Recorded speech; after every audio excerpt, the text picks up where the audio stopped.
اللہ کریم نے قرآن کریم میں ارشاد فرمایا سورہ نحل کی آیت نمبر 98 فَإِذَا قَرَأْتُ الْقُرْآنَ فَاسْتَعِذْ بِاللَّهِ مِنَ الشَّيْطَانِ الرَّجِيمِ کہ جب بھی تم قرآن کی تلاوت کرنے لگو تو اللہ کریم کی پناہ مانگ لیا کرو شیطان مردود سے۔ تو یہ حکم اللہ کریم نے قرآن کریم میں دیا۔ استعاذہ کی شرعی حیثیت پہلے دیکھ لیتے ہیں کیا کہ استعاذہ جو ہے اس کو مستحب کہا جاتا ہے کہ جب بھی آپ قرآن پڑھیں اس سے پہلے تعوذ جو ہے اعوذ باللہ من الشیطان الرجیم اس کو لازم پڑھیں، اور بعض ائمہ کرام نے اس کو سنت بھی کہا، اور نبی اکرم صلی اللہ علیہ وسلم کے معمولات میں یہ شامل تھا کہ آپ جب بھی قرآن کی تلاوت کرتے پہلے تعوذ پڑھیں، تو اس لیے یہ سنت بھی ہے اور مستحب بھی ہے۔ تو اس کو سمجھنے کے لیے ہم پہلے اس کے چند جو الفاظ ہیں ان پر غور کرتے ہیں کہ یہ تعوذ اصل میں ہے کیا۔ اس کے 3 جو الفاظ ہیں اس پر بات کرتے ہیں۔ ایک پہلا لفظ ہے اعوذ۔ اعوذ کا معنی ہے التجا کرنا۔ اعوذ کا معنی ہے التجا کرنا، کہ رب کریم کے آگے اس بات کی التجا کرنا کہ مولا ہمیں ہر شر سے اور ہر صاحب شر سے تو محفوظ فرما دے،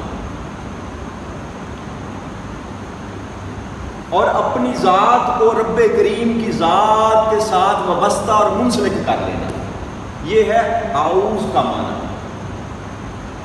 اور دوسرا لفظ آتا ہے اس میں شیطان۔ ویسے تو اللہ بھی ہے نا، اعوذ باللہ من الشیطان الرجیم، تو اللہ کا لفظی معنی تو اللہ کا نام ہے، اس میں ایک ذات ہے، اور مین کا مطلب ہوتا ہے سے یا میں۔ آگے جو لفظ جس سے پناہ مانگی جا رہی ہے اس کا اللہ نے ذکر کیا، وہ ہے شیطان۔ دوسرا لفظ آتا ہے شیطان، جس سے پناہ مانگی جا رہی ہے شیطان سے، اور شیطان جو ہے وہ شیطانہ کے جو ہے نا مادے سے ہے عربی لغت میں، اور شیطانہ کا مطلب ہے دور کیا گیا، جی دور کیا گیا۔ تو جب اللہ کریم نے شیطان کو اپنی ذات بارگاہ سے دور کیا تو اس کو شیطان کہا گیا، ورنہ اس کا نام تو عزازیل تھا، اللہ کریم نے اس کو ابلیس کہا اور شیطان کے نام سے یاد کیا۔ تو اس کا ایک معنی یہ ہے کہ جو دور کیا گیا، اللہ کی خیر و برکت سے، اللہ کی رحمت سے دور کیا گیا۔ اور دوسرا اس کا معنی میرے دوستو ہے کہ حسد، عناد اور بغض کی آگ میں جلتا ہوا، یہ بھی شیطان کا معنی ہے۔ حسد، بغض اور عناد کی آگ میں جلتا ہوا۔ اب جب اللہ کریم نے آدم علیہ السلام کی تخلیق کی نا، اور اللہ نے فرمایا فرشتوں کو کہ میں زمین پر اپنا جو ہے نا نائب مقرر کرنے جا رہا ہوں، تو ایک اعتراض فرشتوں نے بھی کیا تھا کہ مولا تو جس کو بھیج رہا ہے خلیفہ بنا کر، یہ تو فساد کرے گا، یہ تو خون بہائے گا۔ تو اللہ نے کہا تھا کہ جو میں جانتا ہوں وہ تم نہیں جانتے۔ اعتراض ان کا وارد تھا، لیکن اللہ نے جب یہ کہا کہ جو میں جانتا ہوں تم نہیں جانتے، تو فرشتے خاموش ہو۔ اور ایک اعتراض شیطان نے عزازیل نے کیا تھا، جب اللہ نے کہا کہ سجدہ کرو تو کہنے لگا میں تو نہیں کروں گا۔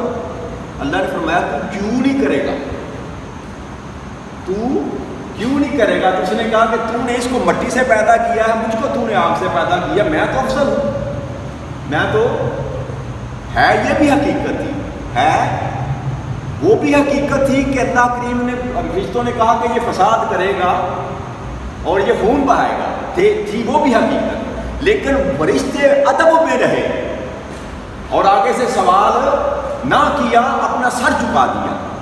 اور بات شیطان بھی ٹھیک کر رہا تھا کہ یہ مٹی سے تو نے پیدا، اللہ نے خود کہا میں نے اس کو بدبودار سیاہ گارے سے پیدا کیا۔ تو اللہ نے اس نے کہا تو نے مجھے آپ سے پیدا کیا، میں افضل ہوں، میں اس کو سجدہ کیوں کروں۔ بات اس کی بھی ٹھیک تھی، لیکن اس کو سزا کس بات کی ملی؟ اللہ کی بارگاہ میں بے ادبی کرنے کی اور گستاخی کرنے کی اور اللہ کی نافرمانی کرنے کی. تو اللہ نے کہا کہ تو دفع ہو جا میری بارگاہ سے، نکل جا، فخرج، نکل جا یہاں سے. تو اللہ کریم نے اس کو اپنی رحمت سے دور کر دیا. اور دور کس سبب سے ہوا میرے بھائیوں؟ دور وہ ہوا وہ جو آدم کے ساتھ اس کے دل میں بغض تھا، جو اناد تھا اس کے کہ یہ مجھ سے بڑھ کر کیسے ہو سکتا ہے.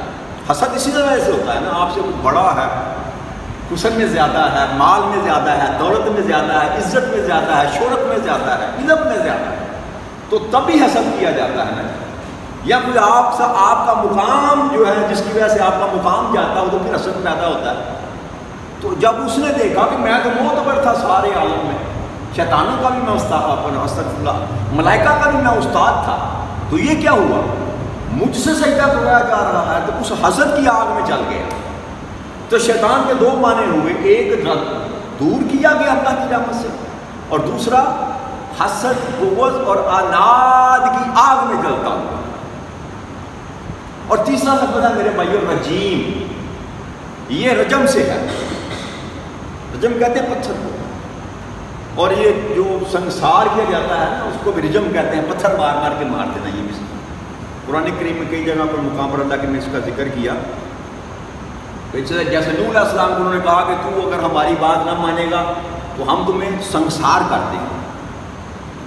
تو اللہ کے رجم کا مطلب یہ ہے، یہ پتھر سے مربوط ہے. راجامہ، رمی بھی اسی سے نکلتا ہے، رم الراجامہ، پتھر مارنا. تو دوسرا اس کا معنی ہے کہ رجیم کا جو راندہ درگاہ کیا گیا، راندہ درگاہ کیا گیا، یعنی کہ جس کو اس کا بھی معنی دور کے قریب ہی ملتا ہے. پھٹکارا گیا، رد کیا گیا، اسی لیے مردود کہتے ہیں، مردود رد کیے جانے سے. جس کو پھٹکارا گیا، رد کیا گیا، راندہ درگاہ کیا گیا، اس کو رجیم کہتے ہیں. تو شیطان پر یہ دو بد صفتیاں ہیں اس کی، ایک تو اس کی اپنی رحمت سے خارج کیا گیا، اور دوسری اپنی بارگاہ سے بھی اس کو دھتکار دیا گیا، باہر نکال دیا. تو یہ اس کے دو نام ہیں جو اللہ کریم نے کئی مقامات پر علیحدہ علیحدہ استعمال کیا اور کئی مقامات پر اکٹھا بھی ان کو استعمال کیا. اب اس کی اطلاقات بھی ہیں شیطان کے، کئی اطلاقات ہیں اس کی. اور اسی طرح ایک اطلاق تو خالصتاً جو ہے نا وہ فرد واحد پر ہوتا ہے، جس کا نام ابلیس ہے. شیطان کا، شیطان رجیم کا اطلاق خالصتاً جو ہے نا وہ ایک فرد واحد کے لیے ہے جس کا نام ابلیس ہے. اس کو اللہ کریم نے شیطان کہہ کر اور شیطان رجیم کہہ کر جو ہے پکارا. ایک اطلاق اس کا. اور دوسرا اطلاق جو ہے وہ میرے بھائیوں، دوسرا اطلاق ایسے لوگوں پر ہوتا ہے جن میں وہ صفتیں پائی جائیں. شیطان مردود کی جو صفات ہیں نا، جن لوگوں میں وہ صفتیں پائی جائیں ان پر بھی اس شیطان رجیم کے لفظ کا اطلاق ہوتا ہے. اللہ نے فرمایا نا کہ اللہ یوسوس فی صدور الناس من الجنۃ والناس. تو جو کام شیطان کرتا ہے وہ کام انسان بھی کرتے ہیں، وہ کام انسان بھی کرتے ہیں. تو اس لیے اس دوسرا اطلاق ان لوگوں پر ہوگا جو شیطان کے نقش قدم پر چلتے ہوئے بغض، اناد، کدورت اور نفرت کا بیج اپنے من میں پالتے ہیں، جو جلتے ہیں، اپنے بھائی کی عزت سے جلتے ہیں، اپنے بھائی کے مقام سے جلتے ہیں، حسد کرتے ہیں. اور یاد رکھیے گا جو رشک ہوتا ہے نا، رشک، کسی چیز کو دیکھ کر رشک کرنا، رشک پہلا زینہ ہے حسد کا. رشک کسی کی گاڑی اچھی دیکھی، کسی کا مکان اچھا دیکھا، کسی کا لباس اچھا دیکھا، کسی کا موبائل اچھا دیکھا، کسی کی گھڑی اچھی دیکھی، تو جو پہلے انسان کی جب نظر پڑتی ہے تو اس کے اندر ایک چیز جاگتی ہے، اس کو رشک کہتے ہیں. لیکن اگر رشک جب آپ نے اس کو دیکھا اور آپ نے اس کی اگر تعریف کی، کہا ماشاء اللہ، کیا کہا؟ کیا اللہ نے خوب چاہا، کیا اللہ نے خوب بنایا، کیا اللہ نے اس کو عطا کیا. اگر تو یہ کلمات آپ کی زبان سے جاری ہو گئے تو آپ بچ گئے، آپ رشک تک محفوظ رہ گئے. لیکن اگر اس کو دیکھ کر آپ کے من میں ویسی طلب پیدا ہوگی تو وہاں حسد کے سینے پر آپ نے چڑھنا شروع کر دیا. یہاں سے انسان کا حسد کا سفر شروع ہو جاتا ہے. اور حسد ایک ایسی بیماری ہے جس میں اللہ نے فرمایا سورہ فلق میں اللہ نے فرمایا وَمِن شَرِّ حَاسِدٍ إِذَا حَسَدَ, اور حسد کرنے والے کے شر سے بھی اللہ کریم نے پناہ جو ہے مانگنے کا کہا ہے جب وہ حسد کرے. یہ حسد اتنی بڑی بیماری ہے, حسد اتنی بڑی بیماری ہے. تو اللہ کریم نے حسد کرنے والے کی پناہ جو ہے نا اسے مانگنے کا بھی حکم دیا. اب تعوذ پڑھنے کی حکمت کیا ہے؟ جبکہ ہمیں یہ سکھلایا گیا, بتلایا گیا کہ جب بھی کوئی کام شروع کرنے لگو تو بسم اللہ الرحمن الرحیم سے شروع کیا کرو, میرے نام سے شروع کیا کرو. کیا کیا کرو؟ میرے نام سے شروع کیا کرو. لیکن قرآن پڑھنے سے پہلے اللہ نے فرمایا کہ جب بھی قرآن پڑھنے لگو نا تو پہلے تعوذ پڑھو. باقی ہر کام میں کہا ہے کہ جب بھی کوئی اچھا کام کرنے لگو تو میرے نام سے شروع کیا کرو, بسم اللہ الرحمن الرحیم کہہ کر شروع کیا کرو. لیکن قرآن کے لیے خالص اللہ نے کیوں کہا یہ کہ جب بھی قرآن کو پڑھنے لگو تو تعوذ سے شروع کرو, پہلے میری پناہ میں اپنے آپ کو دے دیا کرو. اس کی ایک بہت بڑی وجہ ہے. اس کی وجہ یہ ہے کہ جب شیطان کو نکالا گیا نا اللہ کی بارگاہ سے, شیطان کو جب اللہ نے کہا نا کہ نکل جا تو میری بارگاہ سے, تو اس نے قسم کھائی. اس نے کہا میرے رب تیری عزت کی قسم جس کی وجہ سے تو نے مجھے گمراہ کیا تھا, میں اس کو چھوڑوں گا نہیں, اس سے بدلہ لوں گا, اس سے میں اسے بدلہ لوں گا اور ضرور پر ضرور اس کو گمراہ کروں گا, ضرور پر ضرور اس کو گمراہ کروں گا سوائے ان تیرے چند بندوں کے, تیرے چند بندوں کے کہ جو اس کا خالص ہو گیا مخلصین, ان کے علاوہ میں ہر ایک بندے پر اپنا وار کروں. اور یاد رکھیے گا اللہ کریم نے جو تعوذ کا حکم دیا ہے نا اس کی پہلی حکمت اور سب سے بڑی حکمت بھی یہ ہے کہ اللہ کریم جانتے ہیں کہ شیطان کو میں نے کتنی قوت عطا کر رکھی, شیطان کتنا مکار ہے, شیطان کتنا چالاک ہے. اور سب سے بڑھ کر ہمارے جد امجد حضرت آدم علیہ السلام ہمارے باپ, ان پر اس نے وار کر دیا. آپ پیغمبر بھی تھے, اللہ کے نبی تھے, نبی بھی تھے, اور پہلے انسان جن کو اللہ نے پیدا فرمایا جنت میں تھے. تو ان کو اگر برگلانے میں شیطان کامیاب ہو گیا تو ہم اور آپ کس بات کی ہوئی؟ اللہ کو خبر تھی, کیونکہ اللہ تو ہر چیز کا علم رکھتا ہے کہ اس کے مکر بڑے ہیں, اس کی چالیں بڑی ہیں, اس کے پاس ہتھیار بڑے ہیں, تو میرے بندے جو ہیں نا وہ اس کے قابو میں آ جائیں گے, خود بچ نہیں سکتے.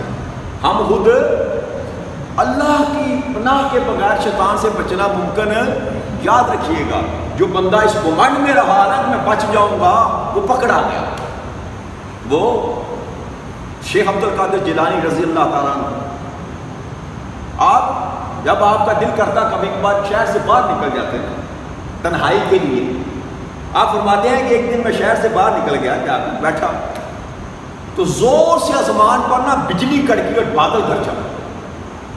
تو میں نے اوپر آسمان کی طرف منہ اٹھا کر دیکھا تو آواز آئی کہ اے عبد القادر میں تیرا رب بول رہا, میں تیرا رب بول رہا کہ تو نے میری ایسی خالص بندگی کی ہے کہ آج سے میں تم سے احکام شریعت اٹھا لیتا ہوں کہ تم پر شریعت کی پابندی نہیں ہے. آپ نے کہا لا حول ولا قوت الا باللہ العلی العظیم, یہ شیطان کا وار تھا. آپ نے فرمایا کہ نبیوں پر نبی جو ہے وہ شریعت سے باہر نہیں جا سکتا, تو میرا تو مقام کیا ہے؟ آپ سمجھ گئے کہ شیطان کا وار ہے. تو آپ نے کہا لا حول ولا قوت الا باللہ العلی العظیم, دفع ہو جا شیطان. دوسرا حملہ پھر اس نے کیا کہ انسان کی شکل میں آ کر سامنے کھڑا ہو گیا, کہنے لگا کہ اے عبد القادر وار میں نے تجھ پر بہت بڑا کیا تھا تاکہ تو اپنے عقل اور اپنے علم کی وجہ سے بچ گیا, اپنی عقل اور اپنے علم کی وجہ سے بچ گیا. یہ دوسرا حملہ تھا اس کا. تو آپ نے پھر فرمایا لا حول ولا قوت الا باللہ العظیم, دفع ہو گیا شیطان مردود, میں اللہ کے فضل سے بچا. میں اللہ کے فضل سے بچا۔ تو یاد رکھیے گا، جو بندہ اس گمانڈ میں رہا نا کہ میں بہت نیک ہوں، بہت صالح ہوں، بڑا نمازی ہوں، بڑا پرہیزگار ہوں، بڑیاں تسبیحاں کرتا ہوں، بڑے وظیفے کرتا ہوں، میرا شیطان کچھ نہیں بگاڑ سکتا۔ خدا کے بندو، شیطان آتا ہی اللہ کے بندوں کی طرف ہے۔ جو فاسق ہے، فاجر ہے، شرابی ہے، زانی ہے، جواری ہے، اس کا تو بیڑا پہلے ہی غرق ہو چکا ہے، اس کے پاس شیطان نے کیا لینے آنا جی؟ تو شیطان آئے گا کس کی طرف؟ جو اللہ کے راستے پر چلنے کی کوشش کرے گا۔ جس نے کبھی قرآن نہیں پڑھا اس کو کیا گمراہ کرے گا جی؟ گمراہ تو اس کو کرے گا۔ اللہ نے فرمایا نا کہ یہ وہ قرآن کا متعلق فرمایا، اس سے ہم کئیوں کو ہدایت دیتے ہیں اور کئیوں کو گمراہ کرتے ہیں۔ سورہ بقرہ کئیوں کو ہدایت دیتے ہیں اور کئیوں کو گمراہ کر اسی قرآن کو پڑھ کر لوگ گمراہ ہوتے ہیں۔ اور گمراہ کب ہوتے ہیں؟ جب وہ وسوسہ ڈالتا ہے، جب شیطان وسوسہ ڈالتا ہے کہ یہ کیا کام کہ اللہ تعالیٰ عرش پر استوا کیے ہوئے ہیں، اللہ تعالیٰ عرش پر استوا کیے ہوئے ہیں۔ اب یہ سوال اگر ذہن میں آ جائے استغفر اللہ نعوذ باللہ کہ کیسے اللہ کریم بیٹھا ہوا ہے، اللہ کی شکل کیسی ہے، استغفر اللہ نعوذ باللہ، اللہ کا رنگ کیسا ہے، یعنی کہ یہ اس طرح کے سوالات، اللہ کے ایسی معاملات جن پر زبان کھولنے کا حکم نہیں ہے، وہ آپ کے اندر سوال پیدا کرے گا۔ پڑھ آپ قرآن رہے ہیں لیکن سوال ایسا پیدا کرے گا آپ کی طرف سوچنے کی طرف جائیں گے تو آپ کا جو وسوسہ ہے نا جب وہ شک میں تبدیل ہوگا۔ جو اللہ نے فرمایا نا ذالک الکتاب لا ریب فیہ، پہلے شک کو چھری سے ذبح کیا کہ یہ میری اصل کتاب وہی ہے جو قرآن ہے جو میں نے اپنے منہ پر نازل کی، اس میں کوئی شک والی بات نہیں۔ تو پہلے شک کی چھری پھیری۔ وہ شیطان کیا کرتا ہے؟ وسوسہ ڈالتا ہے، اس وسوسے سے شک جنم لیتا ہے اور شک انسان کے ایمان کا بیڑا غرق کر دیتا ہے۔ اس لیے اللہ کریم نے فرمایا کہ جب بھی قرآن کو پڑھو تاکہ شیطان تم پر اپنا وار نہ کر سکے، تم میری پناہ میں آ جاؤ۔ اب دیکھ لو کہ بچہ ہے باہر نکلا سڑک پہ اور کسی نے پکڑ لیا، اس کو مار رہا ہے یا دھتکار رہا ہے یا اس کو غصے کر رہا ہے، وہ چلا رہا ہے اور اچانک اس کا بڑا بھائی یا اس کا باپ اس کے سامنے آ جائے تو بچہ کیا محسوس کرتا ہے؟ بچہ اپنے آپ کو محفوظ محسوس کرتا ہے، کیا میرا باپ آ گیا یا میرا بڑا بھائی آ گیا، یہ مجھے بچا لے گا۔ ایسا ہی ہے نا، بلا مثال بلا تمثیل، اللہ تو بہت بڑا، اللہ تو بہت بڑا۔ تو انسان کو چاہیے کہ اپنے ہر ایک عمل میں، فقط قرآن کے معاملے میں نہیں، ہر ایک عمل میں اپنے آپ کو اللہ کے سپرد کر دے اگر وہ چاہتا ہے کہ میں شیطان کے حملے سے بچوں۔ تو توبہ کی یہ حکمت یہ ہے کہ بندہ اپنے آپ کو اللہ کی پناہ میں دے دے، اور جو اللہ کی پناہ میں آ جائے اس سے بڑھ کر کوئی اور حفاظت کرنے والا کائنات میں موجود ہے۔ حضرت باجدین بسطامی کے قول کے ساتھ ہی میں بات ختم کرتا ہوں۔ حضرت باجدین بسطامی رضی اللہ تعالیٰ فرماتے ہیں، کیا بندے شیطان تجھ کو دیکھتا ہے، شیطان تجھ کو دیکھتا ہے، تو شیطان کو دیکھ نہیں سکتا، تو شیطان کو، اب مجھے نہیں پتا میرے وجود کے ساتھ شیطان لگا ہوا ہے، نظر تو نہیں آتا۔ آپ نے صلی اللہ علیہ وسلم نے فرمایا کہ وہ اس طرح حلول کر جاتا ہے انسان کی رگوں کے اندر جیسے خون دوڑتا ہے، ہم بچ نہیں سکتے اس سے۔ تو اس باجدین بسطامی نے فرمایا کہ وہ تجھ کو نظر نہیں آتا، تو اسے دیکھ نہیں سکتا، وہ تجھے دیکھتا ہے۔ تو اپنے آپ کو اس ذات کے سپرد کر دے جو شیطان کو دیکھ سکتی ہے۔ تو وہ کائنات میں ایک ہی ذات ہے جس کا نام اللہ اکبر۔ تو کائنات کے سب سے بڑے کے سپرد اپنی ذات کو اگر آپ کر دیں گے تو آپ ہر قسم کے شر سے اپنے آپ کو محفوظ کر دیں۔ اس لیے تحفظ کا حکم دیا گیا کہ تم میری پناہ میں آ جاؤ۔ جب تم میری پناہ میں آ جاؤ گے تو شیطان تمہارا کچھ بگاڑ نہیں سکے۔ نبی اکرم صلی اللہ علیہ وسلم جب بھی بستر پر جاتے تھے تو تحفظین جو ہے نا، اعوذ برب الناس قل اعوذ برب الفلق، یہ آپ پڑھتے تھے، پڑھ کر اپنے ہاتھ پر پھونک مار کر پورے جسم اقدس پر، حالانکہ وہ معصوم تھے، شیطان کی جرأت کیا ہے آقا کریم صلی اللہ علیہ وسلم کے سائے کے قریب کیا ہے، لیکن یہ ہمارے لیے تھا نا، ہمیں بتانا تھا، اپنے صحابہ کو بتانا کہ اس کا اتنا بڑا اثر ہے۔ تحفظین اپنی عادت بنا لیں رات کو بستر پر لیٹے، دونوں پڑھے قل اعوذ برب الناس اور قل اعوذ برب الفلق پڑھ کر اپنے جسم پر پھونک مارے ہاتھوں. تین صورتیں پڑھی، دو نہیں تین. مجھے بات مکمل کر لینا، توازن دو یہ یاد رکھیے. تین. تو اپنے جسم پر ہاتھ پھیریے. تو اللہ کریم آپ نے وسلم فرمایا کہ جو ایسا کرے گا وہ ساری رات جو ہے نا شیطان کے حملے سے بچ جائے گا، محفوظ رہے گا. تو قبض کی جو ہے نا یہ شان ہے کہ یہ بندے کو شیطان کے شر سے محفوظ کر دیتا ہے. بندہ اللہ کی پناہ میں چلا جاتا ہے. تو جب اللہ کی پناہ انسان کو میسر آ جاتی ہے تو انسان کا کوئی عمل بھی برا نہیں ہو سکتا. اللہ خود حفاظت کرتا ہے، اور اللہ سے بڑھ کر کائنات میں کوئی حفاظت کرنے والا موجود نہیں. اس لیے اللہ کریم نے حکم دیا. اللہ کریم سے دعا ہے کہ اللہ کریم ہمیں توفیق عطا فرمائے کہ ہم حقیقی معنوں میں اللہ کے سپرد اپنے آپ کو کر دیا کرے تاکہ شیطان مردود کے حملوں سے بچ سکے. کل انشاءاللہ اللہ نے چاہا تو کل کی نشست میں ہم تسمیہ پر گفتگو کریں گے، بسم اللہ الرحمن الرحیم، اس پر تھوڑی سی گفتگو کریں گے. اس کے بعد پھر قرآن کریم کو آغاز کریں گے. وما علینا الا البلاغ المبین. السلام علیکم ورحمۃ اللہ وبرکاتہ.